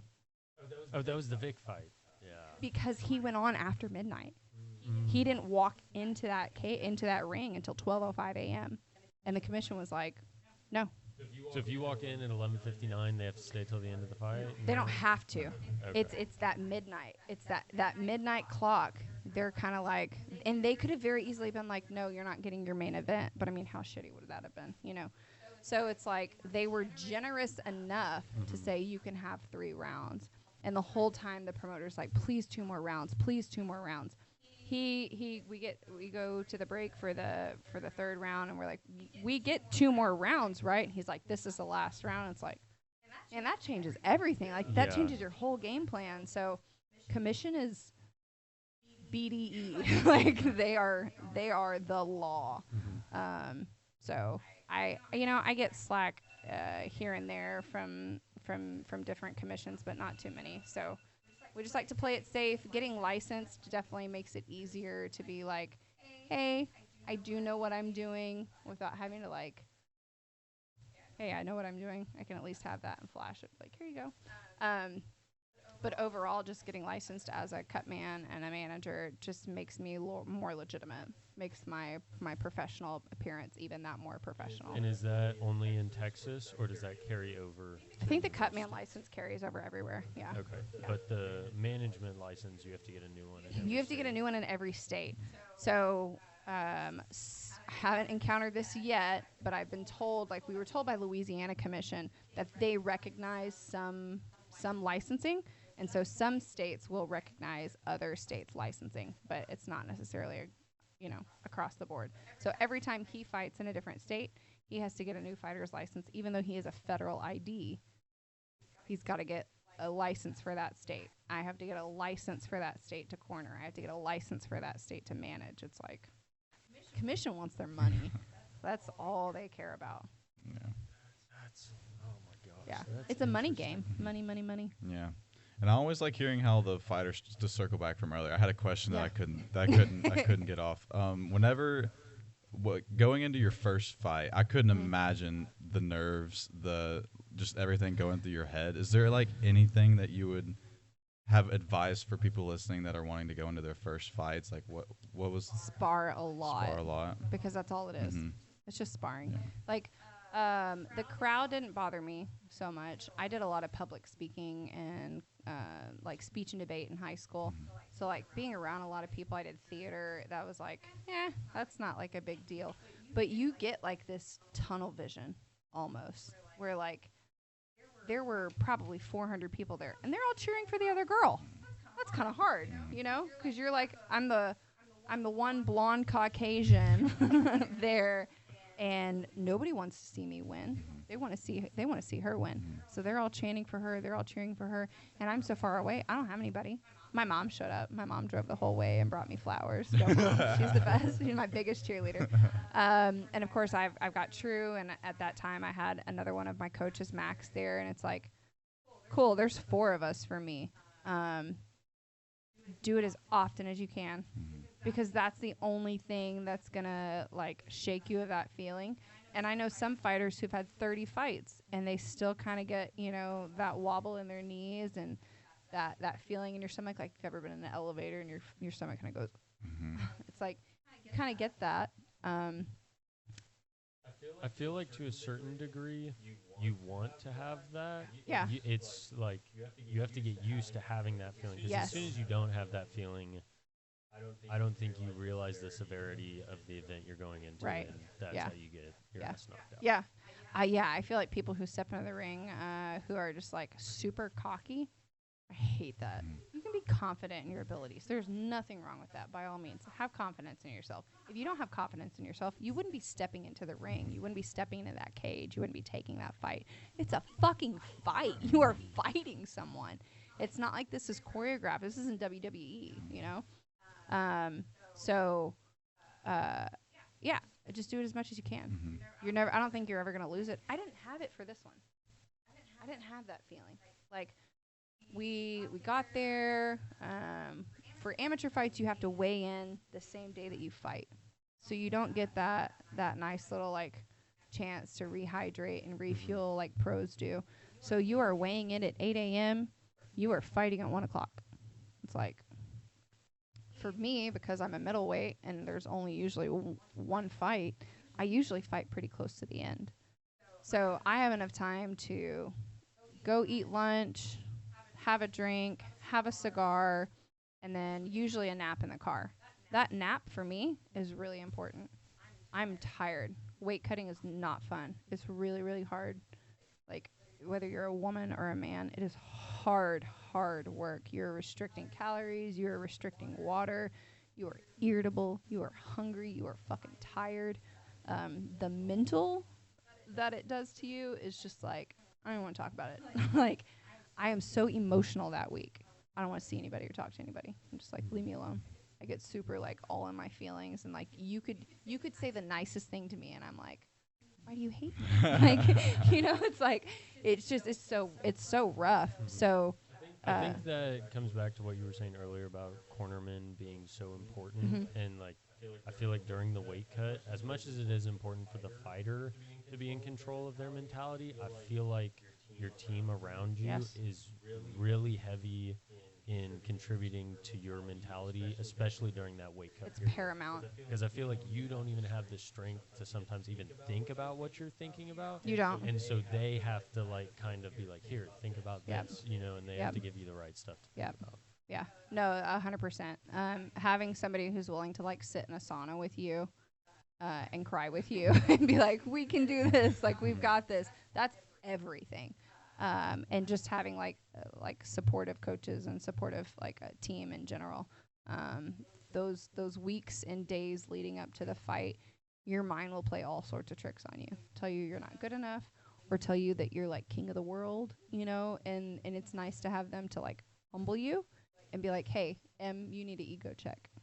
You know, it's like, okay, you know, or hey, like, the encouragement, like, you can do this, like, you've got this, you know. And oftentimes I need that. I need the, hey, you can do this. We've got 2 more days. We've got 1 more day. You get water, you get bourbon in 12 hours. You know, like we get to eat after this, you know. Yeah. Just those little pushes of encouragement are so important. I couldn't do it without my team. How your weight cutting process, how early are you typically pretty always in control of like what you're eating, like staying at a certain point to where when you need the weight cut, you're good? Or is there like a fight camp that you get into and you're like, okay, I need to start eating healthy now and I'm going to start cutting? If you go off the wagon, it's real hard to get back on. Yeah. So coming off of an injury, I couldn't exercise at all. I could have eaten as clean as I could have been, you know, I could have been eating leaves for every meal and drinking nothing but water and electrolytes. You're still going to put weight back on. So now that's kind of what I'm trying to do is I'm trying to lose that weight, not a weight cut, not a water cut. I'm just trying to lose the weight so then I can do a weight cut so that I can get back into my fight shape. But yeah, being able to, you have to kind of always stay in that mentality. We like to say we're always ready. We walk around ready. You walk around ready. That means your nutrition is clean, your water intake is good, your physical training is up. Then if you get a short notice fight, then that water cut isn't as bad because you're already ready. You don't have to really like restrict as much. But if you're not ready, then it's like, all right, we got a lot of work to do in a month, or we got a lot of work to do in a couple weeks. So when I'm in fight mode, which is typically all the time, I just try to eat as clean as possible and try to stay as active as possible. So when I'm doing a cut, I'm only cutting like 10 pounds. We have determined that it is very hard for me to cut water weight. We have a couple more tricks up our sleeve that we want to try, but we do like water loading and water dumping. And I mean, he can do like 20 pounds in a couple days. Like I've seen him do 18 pounds in 24 hours. That's insane. Yeah. My body's like, nope. I can do the exact same. We have done the exact same nutrition, exact same exercising, exact same sleep, exact same everything. And my body's like, nope, you're going to cut 8 pounds. It's like, okay. Wow. So there's a lot of science that goes into that. Women's bodies naturally hold more water than men do. Our bodies are like, no, you need that for like reproduction and things. And the other thing about being a female in combat sports is fighting around your cycle. So that plays a lot into cutting water also, because if you're in that cycle period, then your body is already holding on to more water. And then you're going to have to work 10 times harder to lose it, which we have encountered like 4 times now. I always get to fight during that time, which is fantastic. So for me, it's really important to try to walk as close to my fight weight as possible. That way I'm not having to do too much work. Yeah. Do you feel like not being able to cut as much disadvantages you in any way? Like, I know you're taller than most people, Right. so you already have that advantage, but strength-wise, do you ever, like, get in there and even though they might be shorter than you, you look at them and you're like, shit, they put on quite a bit of weight after that weight cut? Nope, not now. At least not in the amateurs. I don't feel that at all. Most of the girls in amateur boxing walk at their fight weight. Okay. So they're not doing a large amount of cutting at all. The girl that I fought at the Sugarbird tournament, she was behind me in line, and I don't think she knew that I was her opponent. Or maybe she did. A lot, some people are weird. They're like real chatty and friendly with their opponents, and others are like, I'm gonna kill you. Like, I don't get it. And she was like, yeah, my dad's had me eating like nothing but grapes for the last 3 days. I'm like, you poor girl. I had Wagyu for breakfast. So I don't ever feel like that's an advantage or disadvantage, at least on this level. I don't know that it really will be at the pro level either. I would love to fight at 154 when I turn pro.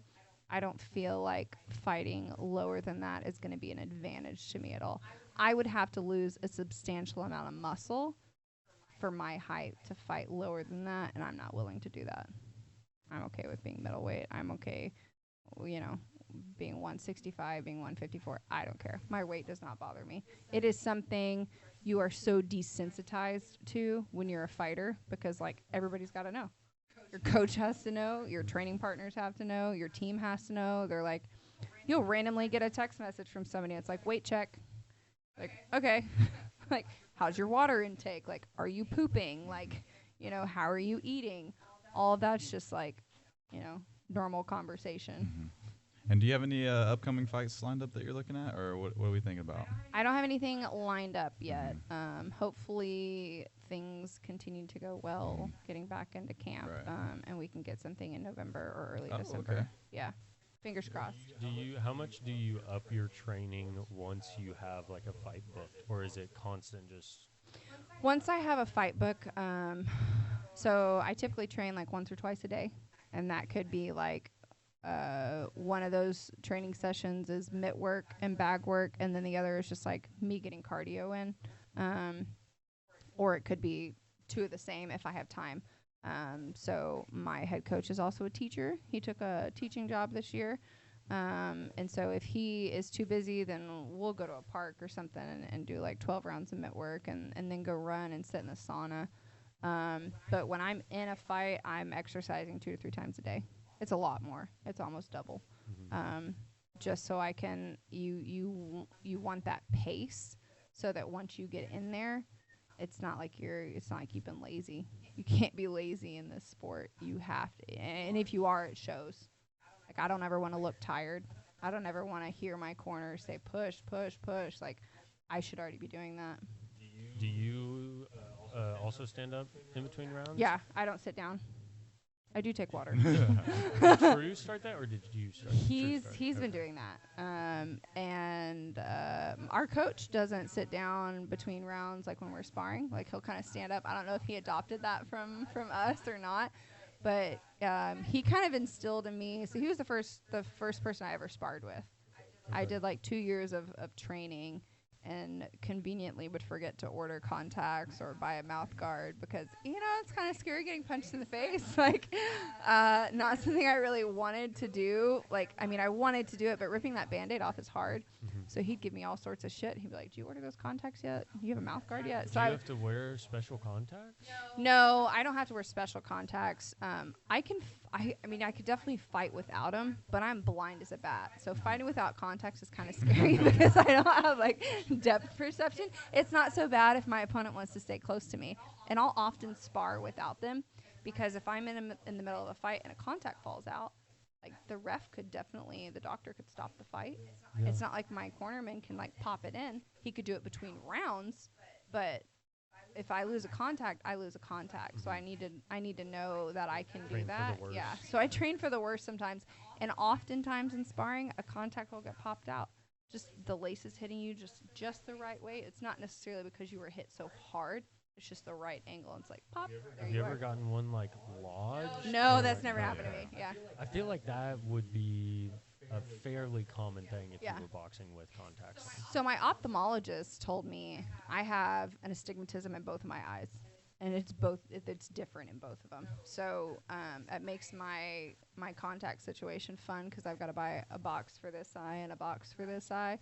I have like thin retinas already, so she was like, "You have a higher chance of getting a detached retina in boxing." I was like, "Oh, that sounds like it could really suck." And she was like, "So your contacts are actually kind of like a little protective shield right now for you." She's like, "But that's good. eventually we're going to have to do like a PKR surgery, which is like a very intensive LASIK surgery." I'm not looking forward to that. Yeah. But she was like, "Before you turn pro, we should look at this." And I'm like, "Oh, Which that fun. probably would be Yeah, a good I don't investment wanna." before you yeah, yeah. Oh, an we're looking at expensive like one at that. $15,000 for that Mhm. surgery. Oh, It's like, jeez. yeah. Sponsor me, AccuView, please. Yeah. So you mentioned like you have sponsors, but then you also do photography. Is photography kind of how you keep yourself afloat with boxing, or do sponsorships do most of that? So sponsorships pretty much cover all of my needs for boxing. I have quite a few that have been with me like from the beginning, and I just kind of like I'm able to kind of lean into them a little, like when I'm like, hey, I need new gear or I need this, and several of them will literally be like, hey, if you need something, please just let me know. And I have I have a great relationship with Super Rare Fight Goods. They're out of California and New York, and they let me do some product testing for them. So every now and then I'll I'll have the opportunity to try some things out for them. They have a great one of my favorite gloves is their 1 Series gloves, and they're just super simple. But once you wear lace-up gloves, you like never want to go back to Velcro gloves because they're just like so snug. They fit like a glove. And I messaged Dylan and I was like, hey, do y'all have like headgear to match these gloves? Because these gloves are sick. They've got like their logo is like a skull, and then it's surrounded in like little leaves, and it's kind of tough looking. I was like, do you have headgear to match? Because I need headgear, and I kind of want to match when I'm I want to look cute. And he was like, we have something in the lab for that. He was like, what size headgear? And I sent it to him, sent him my address. A week later, I had their prototype in the mail, and I was like freaking out. They sent me a pair of shorts and a T-shirt to go along with it, and I was like, all right, this is cool. I feel like I made it. So I joke with them a lot. I'm like, whenever you're ready for that sponsorship. But they have so many fighters that buy from them. I mean, amateur and professional alike, that they don't really do that. They don't want to show favoritism, and I respect them a lot. But when I got into boxing, like my first pair of gloves were Hayabusas, and they were good gloves for what they were. But then I was like, I kind of outgrew these. Like I want lace-ups, and I I found super rare, and I just became like a super rare whore. Like I ordered one thing, and then it was like an addiction. I would literally order something like every single month, and they all have a running joke at the company that I'm like the best customer. And it's like, anytime I order something, I'll get like a personal email or like a note. And they're like, awesome. thanks. Like they'll reach out to me on Instagram, and it's just like they're a fantastic company, and they put out quality gear. It's all made in Italy, and so it's like I'm here for it, you know. So my closet, I've got like probably like 30 shirts deep of super rare. All my wraps, my bags, my boxing gloves, my headgear. I might have bought shin guards to start Muay Thai. Oh. And so I've got shin guards now. And yeah, it's all super rare. Anytime anybody asks me, I'm like, you gotta go super rare. You got it. Speaking of Muay Thai, I am seriously surprised that it is not more popular in the United States. They just Which don't pay. Our other roommate watched Muay Thai for the first time the other night, and he was like, "This shit is awesome." It's awesome. You get Everybody all the loves it, but weapons. nobody watches it. Yeah. Yeah, well, you know, hopefully maybe Jesse Jess will have some influence on that, being such like a big name in UFC and transitioning to Muay Thai. I think because it's just there's not like we don't have one championship here, you know? Like Dana White has the money. He seems like He a smart needs dude. a Muay Thai Why promotion. Is he, like, He did the slap nothing- boxing before the. He picked slapping Yeah. instead of Muay Thai. That's ridiculous. So we have kickboxing. You know, kickboxing's pretty popular, but you don't get all your weapons in kickboxing. There's no elbows. There's no headbutting. There's no flying knees. It's like, give the people what they want. Yeah. We want violence. Let us have it. You're gonna let people do UFC, but no Muay Thai. I want to know who's in the back making decisions. 'Cause sometimes they make decisions, and I'm like, well, you allowed this, but you Yeah, didn't allow dear this. God, it's me. Yeah. Somebody needs to start a Muay Thai promotion.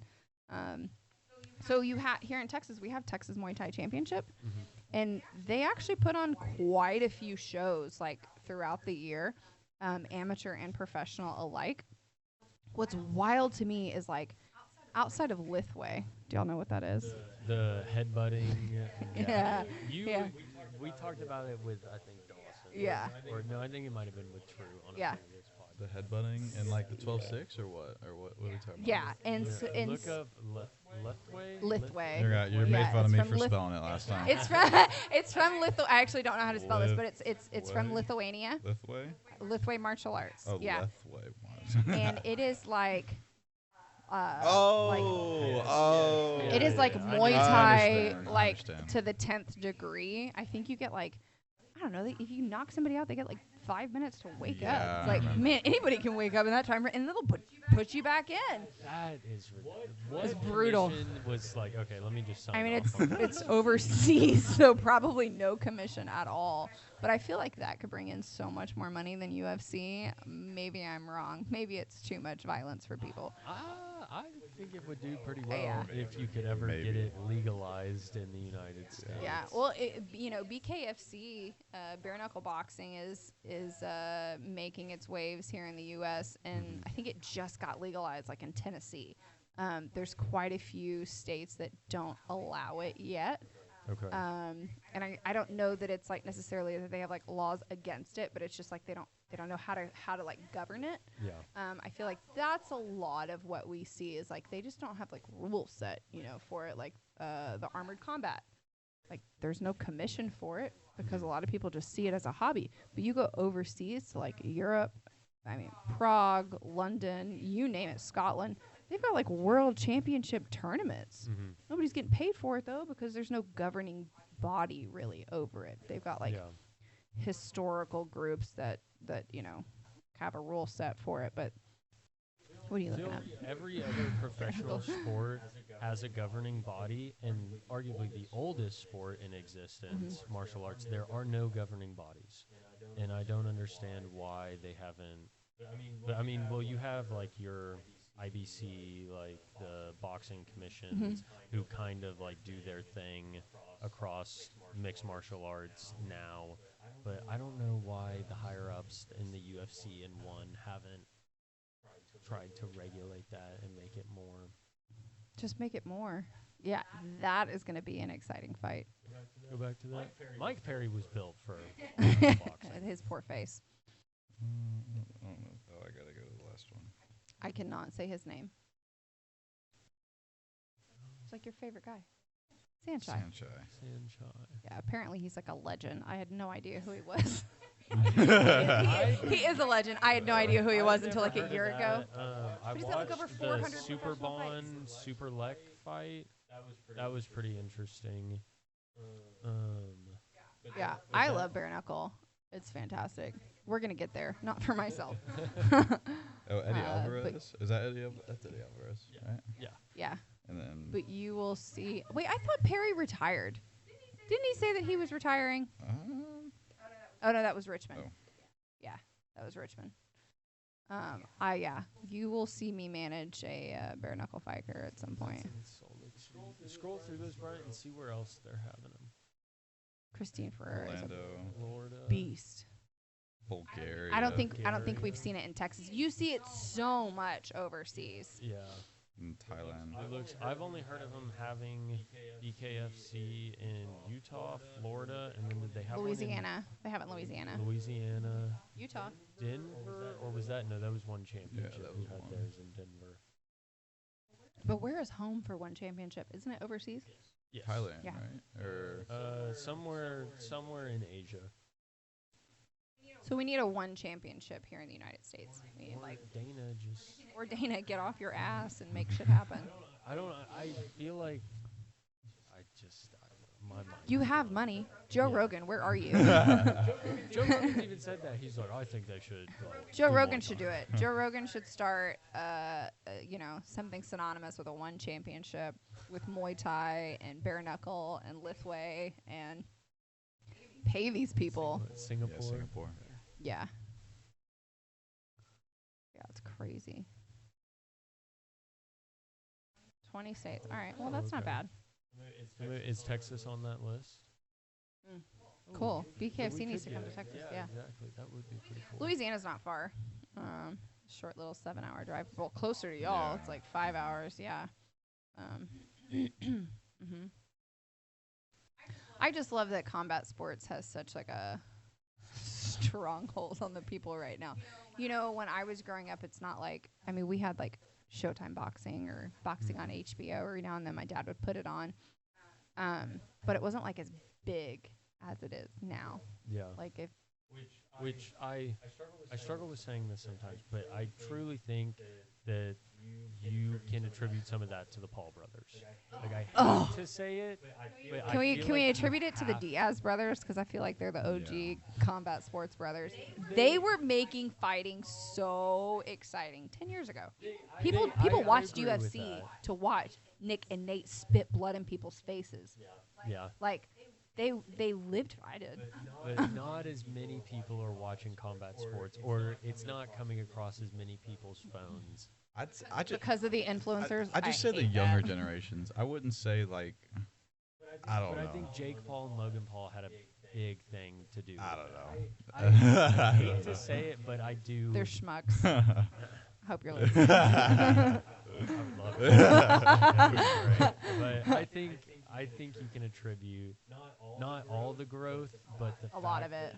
that Well, it's I as mean, big as it is. so, you know, both of them blew up on YouTube. I think it was Logan that got he had like a little scandal going on for a Mhm. while. But I mean, as much as I hate to admit it, and this is going to be really hard for me to admit, it's actually physically kind of painful. Jake Paul, I think he got into this just for the clicks. Mhm. He's turned himself into an athlete. Yeah. He puts the work in. Yeah. You can't deny that he actually puts the work in. I would like to see him fight boxers. Mm-hmm.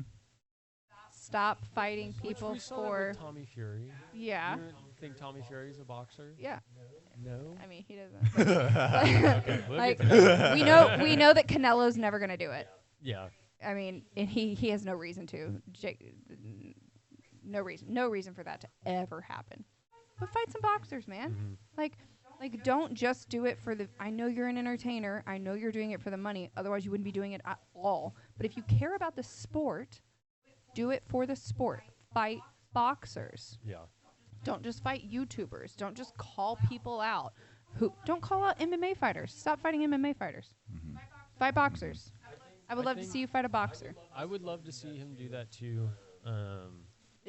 Legitimize yourself that much more. Yeah. If not for the people, for yourself. Then you're going to take all the people who are like, Jake Paul, like me, and you're going to go, all right, you've earned my respect. Mm-hmm. Yeah. Like, you've earned my respect because you've put the time in. He's like 4 years into this. Mhm. And I mean, you look at his Instagram and his social medias, when he's in camp, he disappears. He goes to Puerto Rico and he's there his entire camp. He's not on social media during that time. He's not out partying. He's not out drinking. He is like locked in. Props to you, dude. Mhm. Like if most of us had the money to do that, we would be doing that. We don't. So, you know, it's like, I wish I could do that. But if I could do that, I'd be like, I'm not Clarissa Shields, but I'd be You hope you I'd be going after Samantha Marshall. I'd be going after Clarissa Shields. I'd be like, let me have the best. I want to fight the best. I don't just want to fight people who are going to get me views. Mhm. Because as an athlete, that's not. I want more of these. Yeah. I think he wants one too, but I don't think he'll ever get one. I don't think he's going to I think be he could get one. great. I I so, too. think it'll take him Yeah. a while before He has gets the there. potential. He absolutely has the potential to be a championship fighter. Fight some boxers. Logan, stick to WWE. Which I like what he's doing. Like, I think he needs Yeah. to stick to it, but I think he's doing, like, they're bringing a lot, both of them are bringing a lot of attention to They are bringing a lot of both attention to those the sport, sports. yeah. And Yeah. I know Jake is trying or working with the PFL to Yeah. what seems like create some more legal Ooh, bodies surrounding the sport. that's I did fun. see this, but I also heard that I'm this gonna was love not that. It's not official. real. Is it fake news? I don't know. Oh, if it's in fact check italics. it? It's in italics. Yeah, I think the offer's been Accepted. out there. Those and are they're quotes. both- Those are they're quotations. both mulling it over. And you know, so to touch on Jake a little bit more here, he manages some of the best fighters in the world. Amanda Serrano. Yeah. I mean his company, MVP Promotions. So it's like, man, do it. Like keep doing your thing. Like I would love to fight for you someday. But Yeah. please box and boxers. Mhm. Like give the people what they want. Nate Diaz and Jake Paul have received an offer from PFL MMA. Ooh. If In the Jake smart Paul cage. goes to MMA and fights in MMA, do you think people will consider him more of a legitimate boxer because he actually did more stuff in the sport? Wow. So that's something. Those are Tommy Fury's opponents. Look at their look at their records. That's called padded. That is tomato canning people. That's a journeyman boxer. Look at this. That's wild. I wish I could just like fling it up there. 10, 102, 0 and 26, 2 and 26. $50,000. I mean, would you get your ass kicked for 50 grand? Yeah, I would easily. Right now, I take a grand. Which is the first one that jumps out as he finally fought a good record. Are you talking about the Jordan Grant guy? Or actually, I mean, the Jordan Grant, he has an asterisk next to his name, so We don't I don't know. know if I want to even count him. Yeah. What are you about to tell me that makes it not impressive? And he's fought even worse fighters. Oh. So whenever we touched on padding records, yeah, when we touched That's on messed up. padding records, a lot of them do that. And then you'll watch like these Canelo undercards, you know, and it's like you see some of these small time boxers and they've got super impressive records. They're like 26-0 and they're fighting somebody who's like 26-0 and it's like those undercards don't get a lot of attention. I don't know why. Probably because they just don't have the money to shell out. You know, they're not the big names that are established. So it'll be fun to watch the Serrano fight to see if an upset happens, because then that nobody, she's obviously somebody, she's ranked number 8 in the world, will become somebody just because she had the opportunity for that stage. Mm-hmm. It is the opportunities that are handed to you, not handed to you, but the opportunities that come across your desk that make or break you in combat sports. You can fight for 20 years. You can be a boxer for 20 years and never make a main card. Never make a main pay-per-view. Never get that kind of money. You can fight for $5,000 all day. I want $5 million. Yeah. Sign that contract. I want $5 million. The mentality of somebody who can just like lose and fight 50 times for $5,000. I don't know how you continue to. He is not that, okay? He's not that. He just won his last fight. Thank you very much. Yeah, I saw congrats that. on Yeah. So it's, the politics in boxing is wild. Absolutely wild. I just don't understand how, because like if you were, I'm going to learn more about it. I'm going to learn more about it as I continue to manage a professional fighter, and we're going to have answers to this as we move forward. I feel like it's like if you are a college football coach recruiting someone and they came to you and they're like, hey, like I have 100 touchdown passes against third graders on a middle school playground. That was a great analogy. And then you're like, okay, yeah, let me put you as the starting quarterback for the New England Patriots. Like that doesn't. Isn't that Peyton Manning? Like that just feels like a shit show. Like you would look at the kid and you'd be like, no, like get out of here. That's a joke. So do matchmakers, like at what point do you draw the line and like, yes, it's a good opportunity for this person who might not get that opportunity, but like this person needs to be fighting better fighters. All right, I've got a prime example for you. I got an offer from a very, very well-known promotion. Very well-known promotion. And it was to fight somebody on a history-making card. Mm-hmm. That fighter has 6 knockouts. He's also 6'3", compared to my fighter who is 5'10". Mm-hmm. Okay, he's got like 12 amateur fights. They're like all knockouts. Does that sound like a fair fight? No. Does that sound like a fair fight for $3,500? I mean, $3,500 at 6 rounds. At 6 rounds, it's not about the money. Six rounds, $3,500 on a week's notice? No. No. Definitely. Not on that card. Not for that promotion. Mm-hmm. Not in this lifetime. But I said no, respectfully. Lots of reasons. My fighter has a fight coming up in like 4 weeks, and we're not going to jeopardize that relationship. They found somebody who said yes for 2. Is it because the promotion was? It's the promotion. What was the promotion? Can we say? Oh, MVP. How much more subtle I can be about that. but big time promotions even are finding people who will accept those fights and be kind of a lamb for the slaughter. No. It's not worth it. It is if you are literally the guy willing to have an 0-100 record fighting for pennies. You're not fighting every month because you're catching a 30-day when you get knocked out. Some states you're catching 60 days. So why are you really doing that? Just to be like, oh, yeah, I'm a professional fighter? Because you're not doing it for the money at that point. You're not doing it because you're a good athlete at that point. You have no morals, obviously. Yeah. You're doing it for that notch in your belt. Who wants to say, yeah, I'm a professional fighter, but they're 0-1? Like, oh, yeah, what's your record? Stop it. You would only do that if you were to make millions off of it. Yeah. So, I mean, at that point, I guess it's worth it. But no way. You know, I have such a good relationship with that matchmaker. He's not in one bit crooked. He's fantastic. And he works with lots of big matchmakers across the board.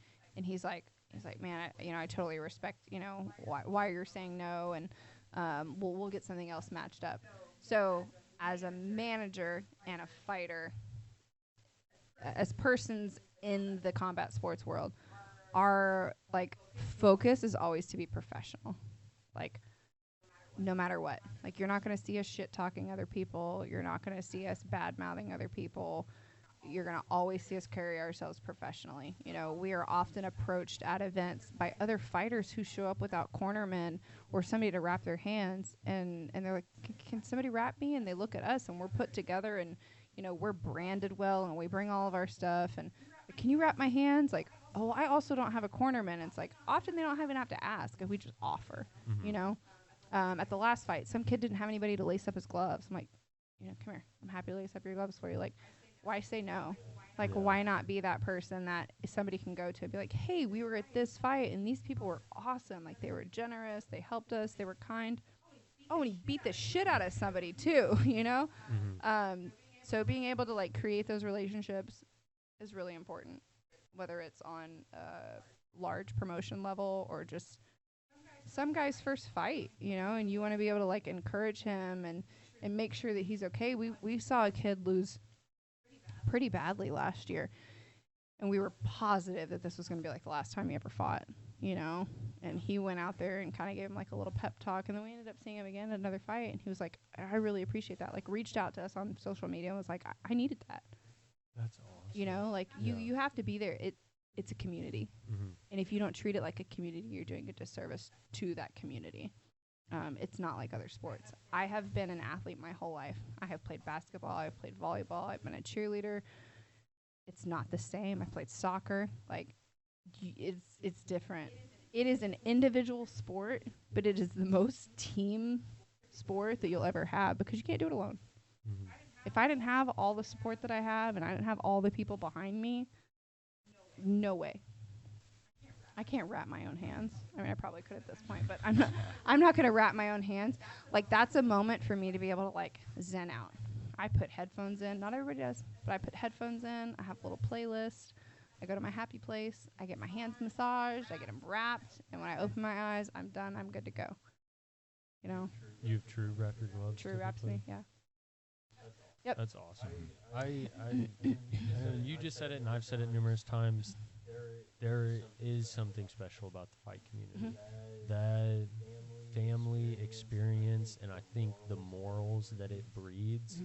Like, I feel like most sports breed good morals when it comes to hard work, determination, but there's something about that primal instinct I know we've talked about numerous times that in your psyche, it just is so much more impactful on like your respect, your leadership, your ability to confront yourself and push through different things. And I think more people need to experience that because a lot of people, not as much as it used to be, but quite a few people still, I feel like, look at combat sports as a little barbaric and like, why is this a good idea?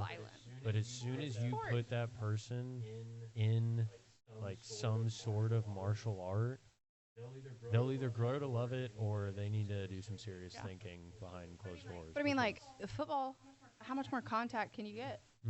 I mean, outside of combat sports? Rugby? Yeah. Are you kidding me?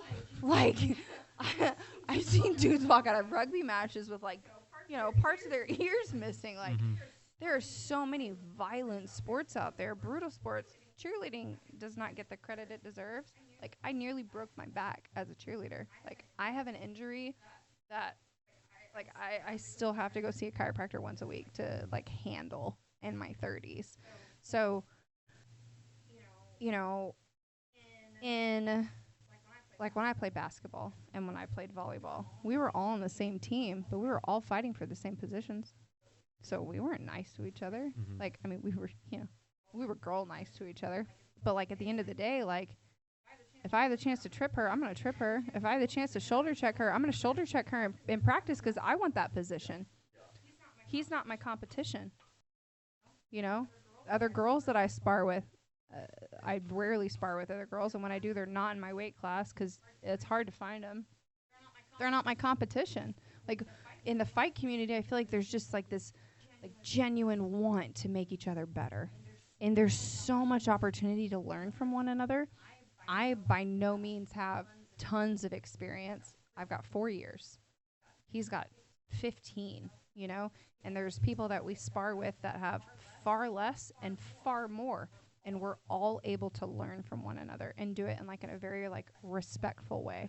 There's always the kid who walks in, and it's always different. There's always somebody that walks in with, like, a chip on their shoulder, whether they've been doing it a long time or they're green. I'm like, oh, yeah, I can do this. I know what weight cutting's about, and you've never had a fight, you know? Or, oh, I'm gonna throw 100%, and I just bought these gloves today.